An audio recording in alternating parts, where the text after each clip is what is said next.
Teach me? First learn stand, then learn fly. Yeah. Nature ruled on you, son, not the mind. I know what you're trying to do. I'm trying to free your mind, Neo. But I can only show you the door. You're the one that has to walk through it.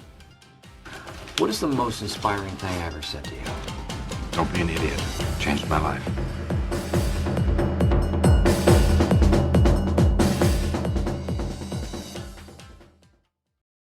I'm standing in the Security Operations Center with students that are working with us in the SOC, and it's the first day of classes.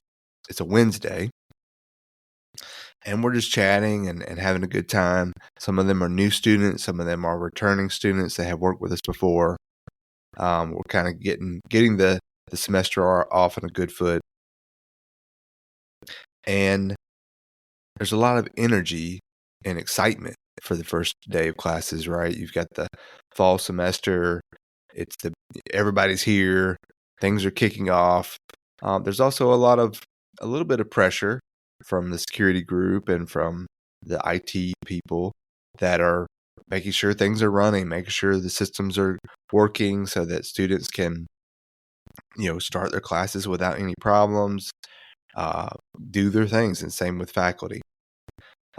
Security usually is pretty quiet, but you never know. It could be an event, which has happened in the past, where there's a major attack against the university first day of classes, which adds to extra stress from the threat actors to maybe get you to do something that you wouldn't do if it wasn't the first day of classes. So there's always that thought of making sure we're ready for something that could happen. And I'm chatting with the students, and one student in particular, she was a grad student and was already working with some professors doing some cybersecurity related research, as grad students do and typically get involved with. And she, in particular, was working with a faculty member to do research around denial of service and distributed denial of service attacks, and asked me if there was a possibility for her to maybe do some type of that research while she was working in the SOC, kind of splitting her time between working in the SOC, doing analyst work, and also doing some research related work that maybe there's some combination of the things that we see in the real world. If we get attacks like that, or if we see similar types of attacks, how do we deal with those? How do we detect those? And, I was interested. I was like, that sounds really interesting. Sounds like a great idea. Let's figure out how we can make this work.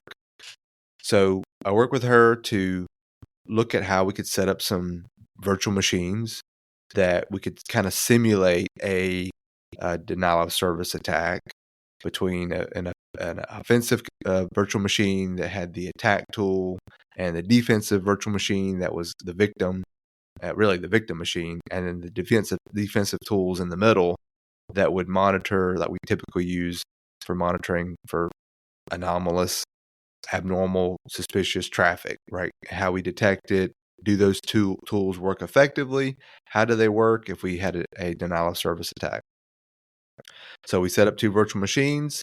I walked through how you set up the attack using this one specific tool that I had seen and used before for kind of a capture the flag-ish type scenario, very low key. But this tool is really good at crafting packets that you could generate quickly. So showed her how to use that, literally a one-liner for this tool, and showed her how to use the defensive tool that monitors the traffic and the behavior to help detect this kind of activity and other weird network activity. Gave her those four things, and sent her off, and she's good to go. And later that day, in the afternoon, we were having some weird network-related problems, and specifically with our border firewall. That was, the border firewall is protecting the university from the outside, the internet, and it was having some weird intermittent issues that were network-related, and I wasn't involved with it, so I wasn't sure what was happening at this time and why it was happening. But the network team was investigating, and it was turned out to be so bad that it was causing the whole campus to have intermittent connectivity issues. Because, as you can imagine, things going out through the firewall have to be approved, right? It has to go through the list of the firewall lists, and things coming in from the internet have to be approved. And if there's an issue there, then it could cause internet incoming and outgoing connectivity problems, which is a problem. So that was the case, and it was so bad that they actually ended up having to fail over to the secondary firewall, which is unusual. I mean, I'd never had that happen before. I had never seen it happen before, for the firewall at least. So they ended up failing over to the secondary, but things were working okay for the secondary. The next day, Thursday, things seemed pretty quiet. I had reached out. Again, I'm in the SOC working with students, and I'd reached out to one of the network folks and asked him if they had found out anything, what had happened, if they learned anything. And he had said they had sent over logs to the vendor to get them to help troubleshoot because they weren't sure exactly what it is. Maybe had some ideas, but they weren't exactly sure and wanted to get the vendor's take on what it was. So they sent that over and waiting to hear back. The rest of Thursday goes pretty quiet. And then Friday morning is pretty quiet. But then again, Friday afternoon, there was another major network connectivity problem that was very similar, that seemed to be kind of the same behavior. And we're on our secondary firewall. We don't have a third firewall, and all of campus again is having a hiccup, having these network issues that causes other outages and other problems, and it affects really all of campus in some way. So they're really kind of frantic about this by now, and they're not sure, and so they're investigating. The priority has really bumped up because they thought things were okay because Thursday was so quiet, but here again, Friday, it happened again. So the weekend passes, and Monday rolls around, and I'm back in the SOC, and I get a message from the same network guy, and he sends me an IP address. He says, "Hey, could you take a look at this IP address and let us know if you have seen anything weird with them from a security side, like them." He didn't say what, but it was something weird. And this is a normal thing that sometimes we get. It's like, hey, this IP address, it could be doing weird things. Can you use your tools and what you have and your skills to help us look at it from the security lens? So that's what I did. Started looking at it, and he did say it was maybe related to the firewall issues, but they weren't sure. Started digging into it and found out quickly that it was an IP address for Taiwan.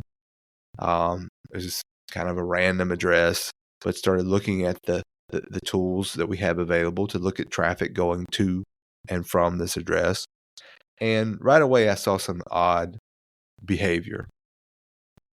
It was just unusual based off of what's normal. Knowing what's normal for us, it was unusual that there were so many internal addresses that were connecting out to this one random, seemingly random IP address in Taiwan.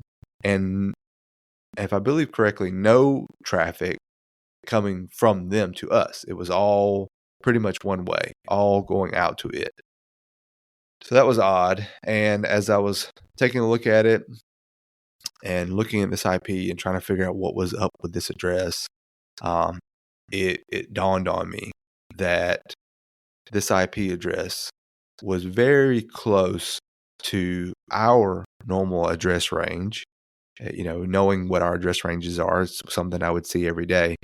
It was literally one digit off from our normal university IP address range. Not only was it one digit off from our range, it was literally one digit off from the IP address for the victim machine that I had configured for the student to use the denial of service tool against, to do the testing, to do the research on denial of service attacks. And I'm immediately thinking, oh no, the student had missed one digit and somehow, some way was attacking Taiwan with this denial of service like tool, and causing a lot of packets to go out to this destination. But it was odd. It was still odd. Like, how were there so many random internal addresses that were coming from us to it? It should have been just the one system. And I didn't see any traffic from the attacking machine that we had configured, the first virtual machine. It was all random internal addresses. So, I started looking at it. The tool in particular has a way that it can spoof source addresses and be able to show that it doesn't come from the true source. But we have security. We have network security tools and rules that prevent systems from being able to spoof your IP address, right? That's a bad thing. If I can spoof an IP address, then that tricks a lot of systems that are looking at what's normal and what the behavior is, and also hide you can kind of hide your tracks. Well, those were on because I had tested them before, but further investigation into this found out that the network, that this test environment that we had configured, did not have those security controls in place. So it was able to completely spoof its source IP and randomly source a ton of other IP addresses going out to this destination. So essentially, it would be really difficult to figure this out unless you had the context that I did of, we were doing a denial of service test and the IP address destination was one digit off from our real IP, and the source, the tool that was used, could spoof source addresses, and by the way, the network that it was on allowed this, those kind of things. So piecing all those the pieces of the puzzle together, I was able to realize that this was us. This was me specifically. These students were under my watch, under my care, and I had helped configure this to do this research. And sure enough, this was on me, and this had happened on my watch. And here we go. We've got this newish environment. I'm promoting how awesome this is working with students, and we have brought down the network twice for the first day of classes and the third day of classes, the first week of classes twice, by one virtual machine running one tool. And felt terrible. Immediately felt just like, man, how could this happen? The student, it wasn't their fault. They really didn't know the IP address ranges. Like, if I had seen them use this, I would have been like, hold up, no, that's wrong, right? This is the right IP to use. Don't use that one. It would have stood out to me, but I haven't really watched over them to enter that information to make sure it wasn't a problem, because I never thought that this could take down the entire network or take down a enterprise firewall that is, we spent a lot of money on, and a lot of it's just very big, beefy hardware. So I had a decision to make. What do I do next?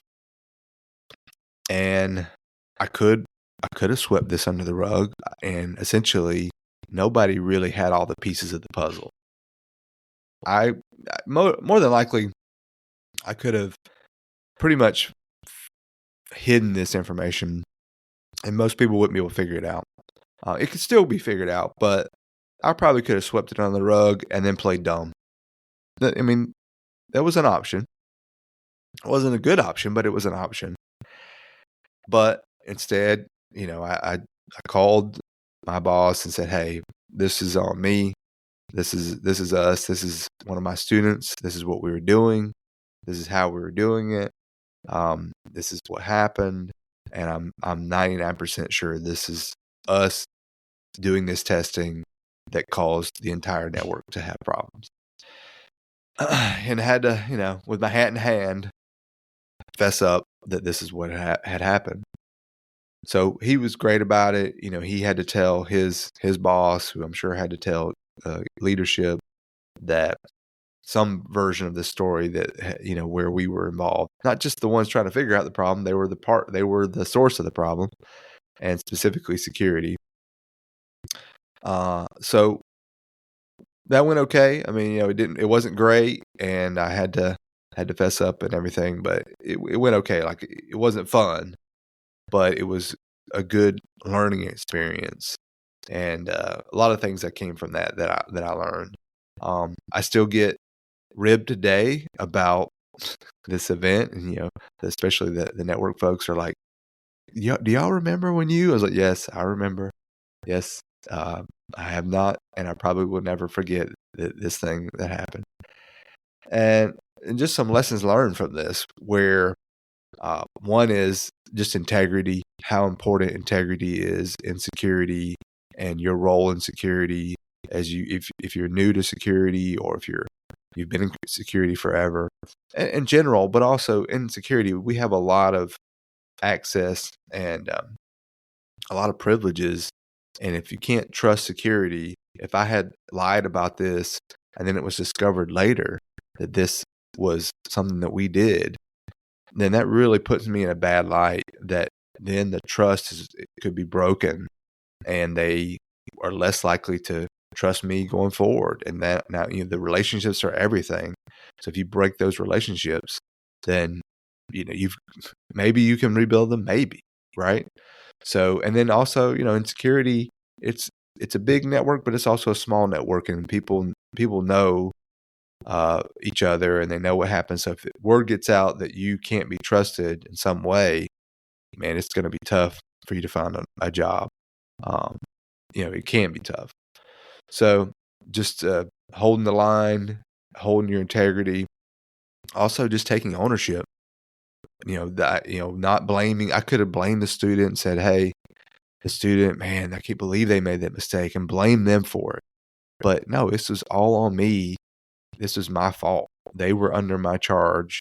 They were under my watch, and I completely left them alone to do this and didn't make sure that this couldn't happen. So another thing was just test your tools.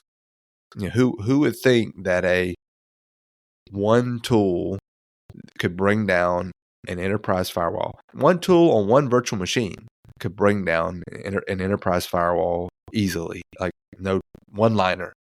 Very easy, very simple. And it probably could do it today. So test your tools. We don't use that same vendor anymore, and we've got bigger, beefier firewalls, but still, it's still a thing that, the firewalls, in this case, can only handle so many requests. And if you overflow that and you give it too many requests, it's a denial of service. So it's a pretty simple thing to do to test this out. So I hope you enjoyed that little short story of some of my adventures, that there's some lessons learned there, some mistakes that I made that you can learn from. And, it's relatable, it's useful, and I hope you enjoyed it. Steve is out this week at a training event, so I wanted to make sure we didn't have a break in the episodes and put this together for your entertainment. Just a couple things that are coming up. We're excited. We have an upcoming recording, if everything goes to plan, with an author for several books that I have read of his and listened to on Audible. Some of those books I've listened to and read because I thought they were so good. He's one of my favorite authors that has really helped me level up just in my career, also in my personal life. And I think you will really enjoy it. I think you can get something out of it no matter where you are in your career and where you are in your journey. It's useful for everybody. So be on the lookout for that. If everything goes to plan, we'll be recording it in a couple of weeks. and we'll be publishing it toward the end of July. So excited for that. Be ready. Last thing, if you are interested in getting a free mentorship coaching session with Steve and I, all you have to do is sign up for our newsletter. The link is in the show notes. Check it out, and we will be picking somebody randomly from our list of contacts that we have in the signed up for the newsletter, that will be giving away a chance to meet with us and have a session, a 30-minute session or so, and you can ask whatever questions you want, and you can get some advice. You can ask about your career path. You could ask technical questions, ask questions about what classes or courses you might want to take, just whatever in relation to what we can help out with. So we're going to shoot for that, picking the name out of the hat by July 19th, and that'll give you some time to check it out and sign up, and you might be that lucky person that gets to hang out with us. But thanks so much for your time, and we hope you keep listening. Thank you for tuning in to today's episode of the Cybersecurity Mentors podcast. Remember to subscribe to our podcast on your favorite platform so you get all the episodes. Join us next time as we continue to unlock the secrets of cybersecurity mentorship. Do you have questions or topics you'd like us to cover, or do you want to share your journey? Join us on Discord at Cybersecurity Mentors Podcast and follow us on LinkedIn. We'd love to hear from you. Until next time, I'm John Hoyt. And I'm Steve Higuereta. Thank you for listening.